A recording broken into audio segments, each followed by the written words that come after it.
반갑습니다. 해탈가면입니다. 이번 시간에는 사과나무 적화, 꽃따기, 꽃속기라고도 합니다. 적화와 적과, 열매속기에 대해서 말씀을 드리겠습니다. 지금 저희 지역에서는 한참 홍로 꽃따기가 실시되고 있습니다. 곧 후지 부사도 할 거고요. 그리고 나면 곧 또 열매속기도 하게 되겠죠. 일이 꽃따기와 열매속기가 참 일이 많습니다. 여기에 대해서 말씀을 드리도록 하겠습니다. 적화는 꽃속기 꽃따기라고 하는데 그걸 적화를 하기 전에 반드시 체크해야 할 일이 있습니다. 이것이 이제 중요한 건데 우리나라는 가끔 4월에도 눈이 내리기 때문에 개화가 빠른 지역의 사과꽃은 저온피해, 저온피해는 보통 2도씨 이하 되면 저온피해가 일어날 수 있는 거죠. 2도씨 이하에서 저온피해가 일어나기 때문에 이걸 주의해야 됩니다. 잊기가 쉽습니다. 겉보기에는 정상이나 암수술이 고사 죽어버리는 고사된 경우가 있기 때문에 반드시 확인하고 적화를 해야 합니다. 저온피해를 입었는지 확인할 때는 꽃의 배주, 밑이 꽃바지 바로 위가 되는데 요건 뒤에 말씀을 드리겠습니다. 횡단면을 잘라서 봅니다. 이렇게 이때 까맣게 되어 있다면 동해를 입은 것입니다. 이럴 때는 척가뿐만 아니라 액화방도 남겨두어서 수정을 시켜야 합니다. 척화나 액화에 달리는 사과는 다소 삐뚤어지고 모양도 좋지 않지만 저온피해가 심하면 더 많은 꽃도 남겨서 수정을 해야 됩니다. 그렇지 않으면 다 동해 피해가 없다고 생각하고 다 따버리면 문제가 될 수 있습니다. 그래서 전문가들이 이렇게 이제 말을 하는 거죠.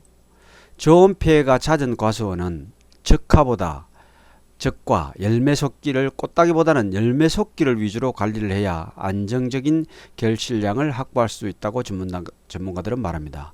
그렇겠죠.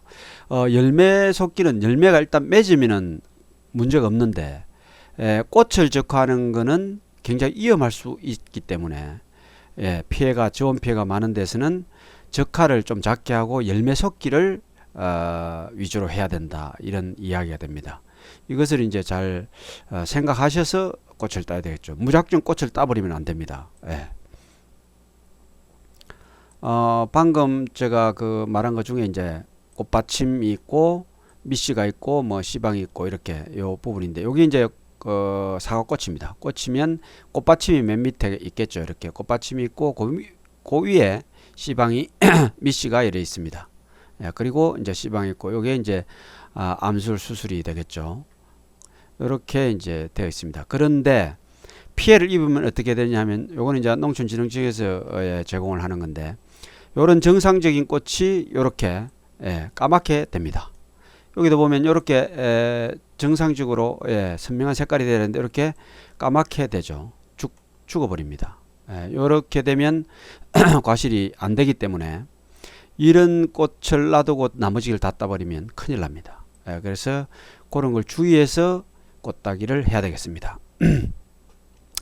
적과는 뿌리에서 흡수한 수분과 잎에서 합성한 탄수화물의 양분을 알맞게 균형 맞추어 고품질의 사과를 안정적으로 생산하기 위함입니다. 적과나 다 안정적으로 사과를 고품질의 사과를 안정적으로 생산하기 위해서죠. 또 잎의 수를 알맞게 확보함으로써 다음에 달릴 충실한 꽃눈을 확보할 수 있기 때문입니다. 해거리를 방지. 그러니까 이 잎이 다음 해에 달리는 충실한 꽃눈에 영향을 미친다는 거죠. 그래서 전문가들도 그렇고 뭐 많은 사람들이 그런 이야기를 합니다. 올해 지금 꽃눈이 잘 온 것은 작년에 농사를 잘 짓기 때문이다. 사과는 올해 농사를 잘 짓는 게 아니고 올해 거는 작년에 농사를 지은 겁니다. 그렇게 생각하시고 이제 농사를 지어야 된다, 이런 이야기 되겠죠. 따라서 사람이 직접 적과를 실시하여 잎수와 가실수의 균형을 맞춰줘야 하는 거죠. 이것을 이제 엽과비라고 하는데 잎수하고 과일입니다. 과일 하나에 잎이 과연 얼마나 필요할 것이냐. 근데 평균적으로 5, 60개 정도를 확보해야 된다, 이렇게 보는 겁니다. 작은 가시는 30에서 40, 큰 가시는 50에서 70, 부산은 최소 60 이렇게 기본적으로 되어 있습니다. 요거는 이제 그 학자들마다 조금 다르게 이야기하는 분들이 있습니다. 연립 정도 왔다 갔다 하기도 하는데 요 주의가 됩니다.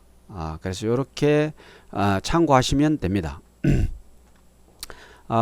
꽃이 이제 이렇게 피죠. 꽃이 피는데 이것을 이제 중심화와 척화, 그러니까 요 가운데 피는 것이 중심화입니다. 이 정화의 중심화인데 이것이 이제 가장 열매도 좋고 충실하기 때문에 열매가 요것을 남기고 꽃을 따게 되죠. 요 옆에 있는 게 척화입니다. 예. 저 중심화가 가장 먼저 핍니다. 그리고 이제 척화가 피는 거죠. 이렇게 척화는 아직까지 다 피지 않고 이렇게 필 준비를 하고 요건 피고 있네요. 준비를 하고 있는 상황입니다. 이렇게 요 척화들이 꽃가루로 이제 사용할 때 이렇게 많이 사용해서 요것을 따가서 판매하는 분들도 있습니다. 예. 이런 것도 뭐 참고를 하시면 되겠고, 중심화와 척화, 그러니까 요 중심화와 척화들의 전체를 화총이라고 합니다. 화총. 예. 화총이라고 합니다. 그렇게 아시면 되겠고요. 그 다음에 꽃봉오리 따기는 꽃봉오리를 통째로 제거합니다. 예, 꽃봉오리 따기라고 그냥 꽃봉오리를 통째로 제거하면 쉽겠죠. 예, 하나하나 꽃을 따는 것보다 그냥 필요 없는 것은 꽃봉오리를 전체로 따는 게 쉽습니다. 예, 적화, 꽃따기, 꽃쏟기는 개화가 시작되면 실시합니다. 지역에 따라 온도에 따라 다릅니다. 다를 수 있죠. 저희 거창 지역의 경우에는 3월 말부터 시작해서 4월에 집중됩니다. 예. 부지런한 사람은 3월 말에 시작하는데 아까도 이야기했지만 저온 피해, 저온 피해를 체크를 해야 됩니다. 염려를 해야 되고 무작정 다 따놓으면 안 됩니다. 예. 두 가지 바로 위쪽에 위치한 꽃을 제거합니다. 요거는 이제 꽃따기 할 때 요렇게 위쪽에 요렇게 있는 가지에 사과를 달아봐야 이 사과는 일찍 떨어지거나 아니면 이제 여러 가지 문제점이 있죠. 예. 밑으로 좀 이렇게 처져서 내려가야 가지가 사과 정상으로 이렇게 되는데 이런 것들은 문제가 있습니다. 그래서 이런 것들은 제거한다 이렇게 제가 적어놨네요. 예. 또 한번 보겠습니다. 사과나무 꽃눈은 호나바, 호나바라는 것은 꽃이 될 눈과 잎이 될 눈이 함께 있는 눈이라는 거죠. 사과나무 꽃눈은 호나바로 되어 있습니다.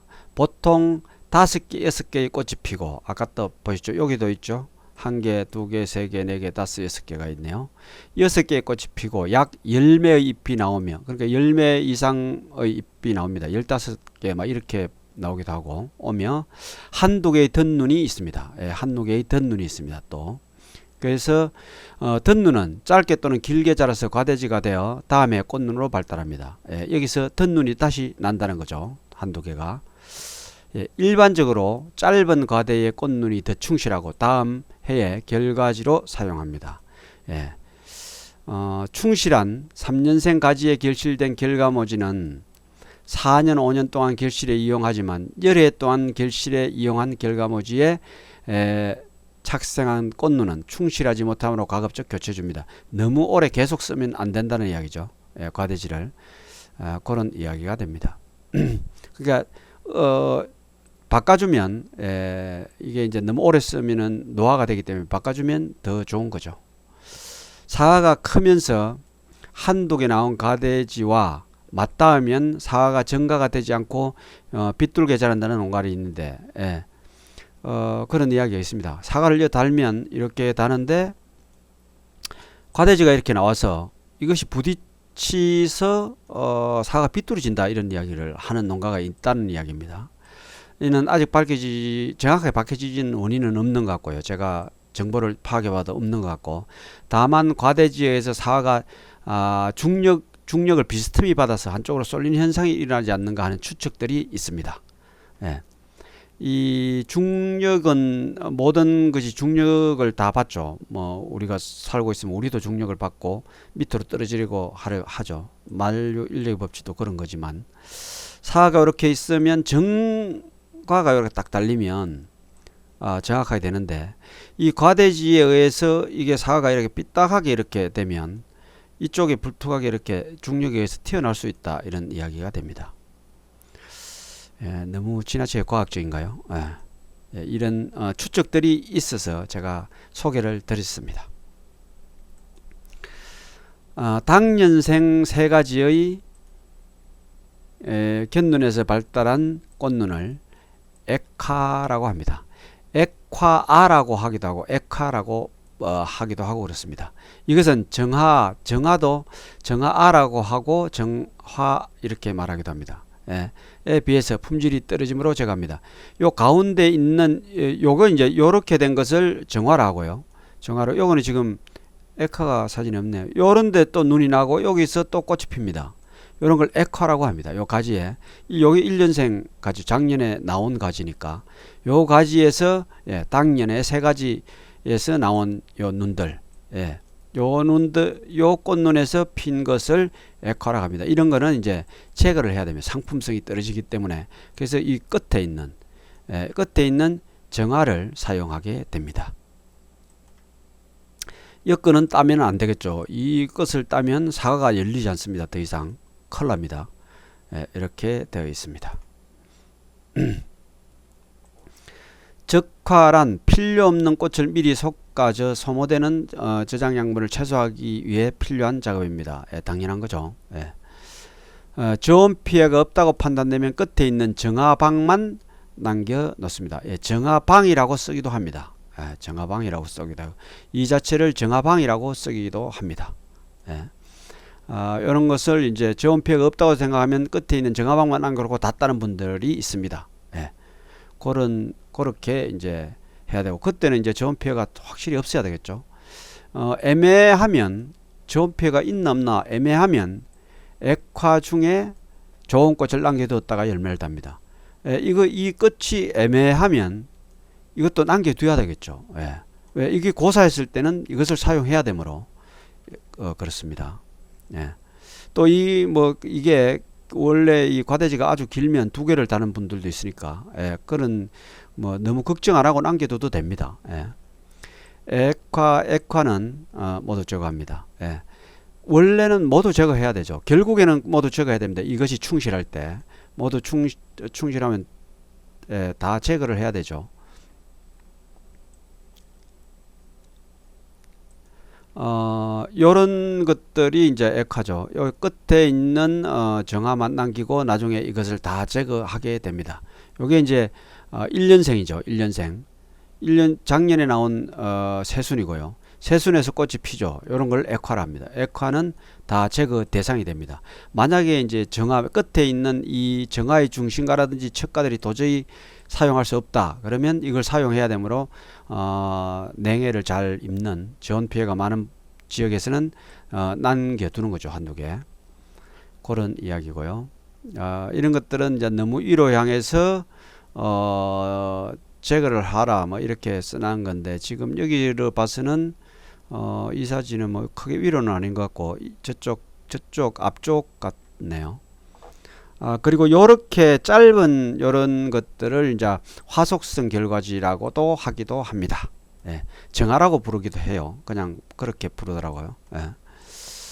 그리고 여기도 마찬가지. 여기에 이제 그 정화가 있는데 여기에 액화들은 다 제거를 합니다. 정화일 수도 있어요. 이게 이제 화속성 결과지처럼 그렇게 될 수도 있고, 그렇게 되어도 여기 사과가 있고 여기 있고 이러면 너무 복잡하면 제거를 해야 되겠죠. 한 20cm 정도는, 과실 사이가 20cm 정도는 되어야 한다, 이렇게 되어 있습니다. 그렇게 조금 낙낙하게 해서 사과를 열어야 되죠. 사과가 또 나중에 이제 크면은 커다라지기 때문에 너무 가까이 달면 부딪히기도 하고 그렇습니다. 결과의 잎은 남기고 꽃만 속는다. 결과지의 잎은 남기고, 이제 이렇게 꽃을 아주 어릴 때 속는 분들이 있어요. 속는 분들은 그렇게 합니다. 지금 요 사진에 보면은 여기에 잎들이 있는데 잎 안에 꽃이 있었습니다. 꽃을 딴 거예요. 이게 안에 잎이 좀 많이 벌어져 있죠. 그 안에 꽃이 이렇게 꽃 몽우리가 있었는데 꽃 몽우리를 다 딴 겁니다. 이런 게 다 딴 거예요. 예. 이렇게 딴다는 거죠. 눈의 끝이 벌어져 있는 것은 실제 꽃눈이 아니므로 전정할 때, 전정 때 제거하면 노동이 제거가 된다 이런 말이에요.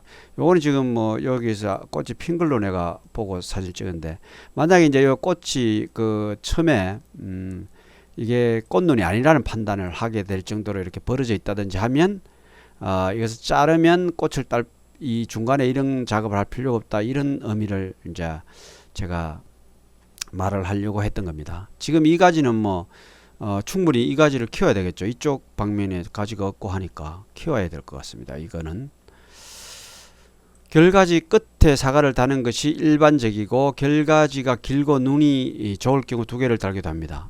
결가지가 아주 긴 결가지가 있으면 뭐 주위에 이런 것도 좀 없고 하면 두 개를 달기도 합니다. 그렇게 달기도 다는 분들도 있더라고요. 사과나무 착과 수는요, 대부분 대략 보면은 4년생이 50개에서 60개, 5년생이면 100개에서 200개, 100개에서 6년생이 100개에서 150개겠죠. 120개나. 요거는 제가 한번 찾아보고 나중에 영상에 여기 그 텍스트로 제가 표시를 해드리도록 하겠습니다. 오늘 잘못 적었네 보니까. 왜냐하면 6년생이 150에서 160개 정도를 이렇게 다는 걸로 되어 있으니까 요거는 제가 데이터를 다시 찾아보고 정확하게 올리도록 하겠습니다.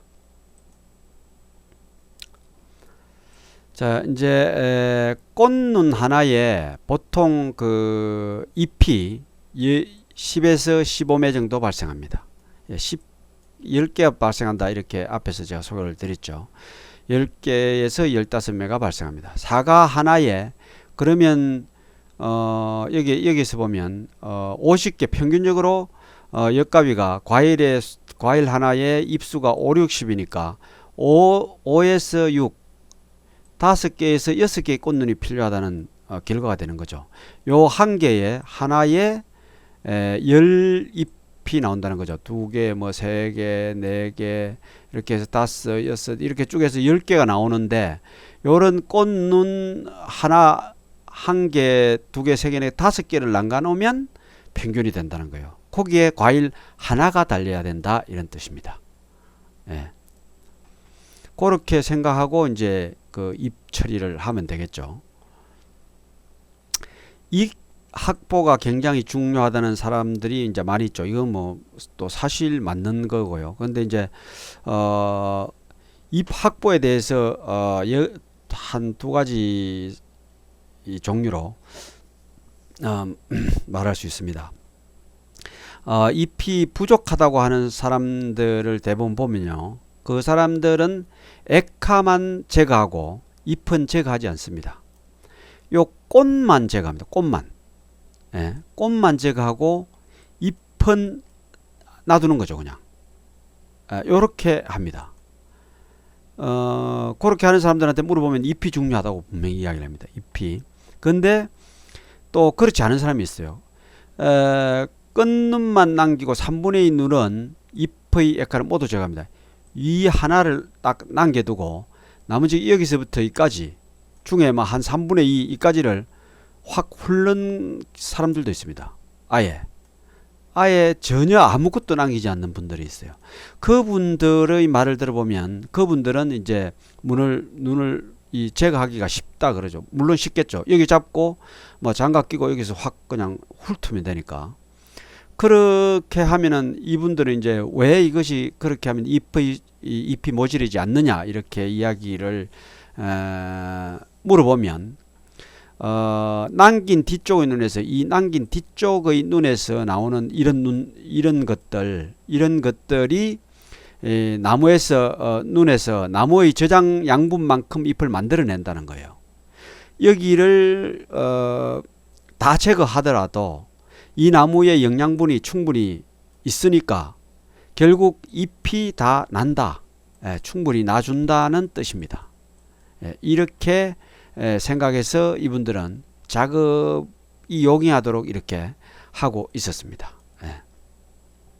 이것을 이제 반대하는 분들도 있습니다. 이렇게 하면은 잎의 수가 모자랄 수도 있고 여러 가지 안 좋은 점도 있으니까 이렇게 안 하고 눈만 제거한다는 주장을 하시는 분들도 많이 있습니다.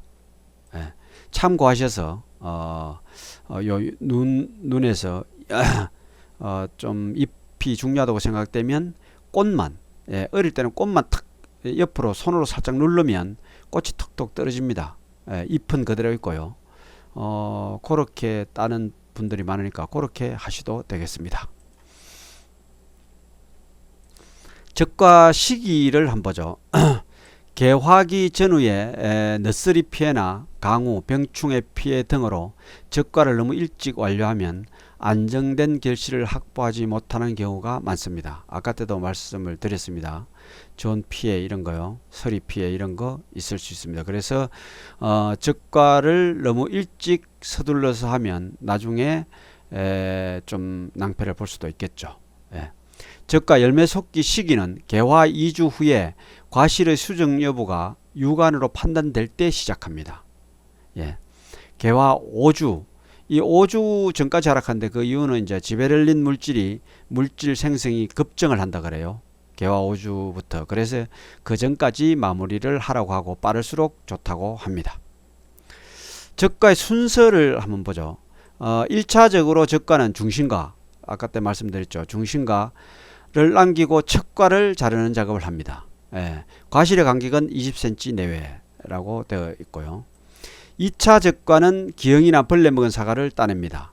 그리고 3차 적과는 엽수에 대한 착과수, 한 과실에 5, 60개의 잎을 남겨야 된다 그랬죠. 5, 60개의 잎이 있어야 되는데 그 잎을 확보를 해야 되는 거죠. 그러니까 꽃눈이 한 개에 10개 정도 잎이 나니까 한 5개, 6개 정도는 확보를 해야 된다. 이렇게 보시면 되겠습니다. 자기 이제 그 사과나무에서 요런 이제 설명을 듣고 가서 이제 잎을 보면 대략 계산이 나오겠죠. 그러면 거기에 맞춰서 이제 적과를 해 주시면 되겠습니다. 적과할 때 남길 과실의 기준은 어떠냐 하면 열매 자루가 길고요. 굵으며 과실의 모양이 좋은 것. 자루가 길고 굵으며 과실의 모양이 좋은 것. 그것이 중심가가 대부분입니다. 중심가가 아닐 수도 있는 거죠. 중심가가 형편없으면 중심가를 빼고 척가를 키워야 되는 거죠. 과실이 달린 그루트기에서 세 가지가 발생하고 과총엽, 과실 주변에 잎이 많은 것. 잎이 많으면 좋죠. 잎이 많은 것. 그루트기에서 세 가지 덧순이 발생하고 주변에 잎이 많은 것, 이런 것을 남기는 과실이 되는 거죠. 병충해나 상처를 입지 않은 과실, 기형아가 아닌 과실, 이런 것들을 선별해서 놔두고 제거를 하면 되겠습니다. 과실 적정 착과량은 아까 앞에서 한번 말을 했는데요. 여기서 보면은 요 이제 또 주장이 조금 다릅니다. 가중이 가변 소가는 30엽, 중가는 30에서 40엽, 대가는 40에서 50엽. 아까보다 조금 작죠. 한가를 착과시켜야 품질이 좋은 과일을 생산할 수가 있습니다. 참고하시면 됩니다. 50엽 정도는 이쪽 저쪽에서 있어야 됩니다. 그리고 이제 제가 그 일반 농가들을 이렇게 다니면서 조사를 해본 결과를 적은 건데요.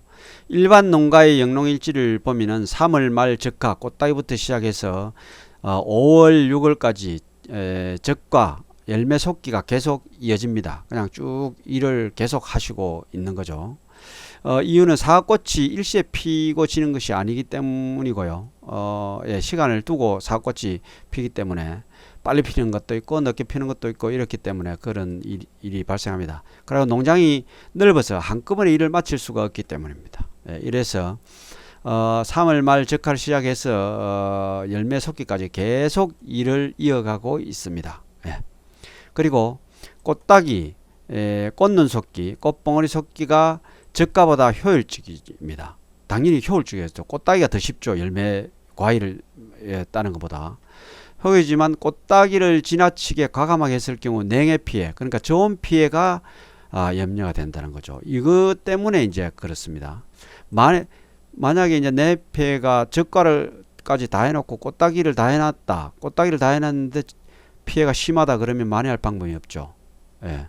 그래서 꽃을 많이 두게 됩니다. 그리고 꽃을 많이 두게 됨으로써 또 적과의 노동력이 많이 투입이 되는 거죠. 예. 이렇게 되어 있습니다.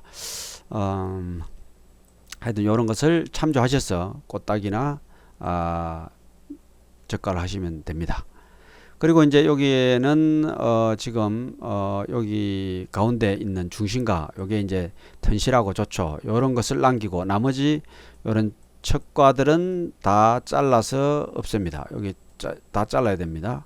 네, 다 잘라서 없애는 거죠. 작업할 때는 뭐 차례대로 이렇게 쫙 이쪽을 하든지 이쪽을 하시든지 차례대로 하면 작업이 편리합니다. 편리하고 예, 요런 것도 요걸 남기게 되고요. 또 이렇게 좋은 것들을 남기면 됩니다. 이런 거는 오히려 중심에 여기 중심가로 보였던데 이런 것보다 이런 게 좋으면은 요걸 남길 수 있다는 거죠. 예. 중심가가 무조건 100% 좋다 그런 건 아닙니다. 정가 중에 중심가가 좋고 그 다음에 척가가 좋고 핵가 중에서도 예, 중심가가 좋고 척가가 좋고 그렇습니다. 요거는 중심가보다 예, 무조건 항상 선택하는 거 아시고요. 정가보다 척가가 길고 좋다면 그것을 선택합니다. 예, 그런 이야기가 되겠습니다.